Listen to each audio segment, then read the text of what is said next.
சொல்லுங்க ஃபிஷர் நன்றி தான். ஆனா நம்ம என்ன சொல்லணும், செஸ்ல எல்லாமே இங்கிலீஷ்ல தான் சொல்லணும். ஓகேவா?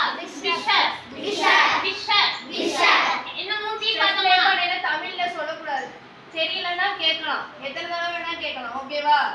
தமிழ்ல சொல்லக்கூடாது. ஃபிஷ் அதாவது அப்படிதான் சொல்லணும். ஓகேவா? ஃபிஷ் ஓகேவா? தெரியலன்னா எங்கள்கிட்ட வந்து கேட்கலாம். தெரியாம உட்காந்துருக்காது. ஓகேவா? ஃபிஷர் பாரு எப்படி இருக்குன்னு.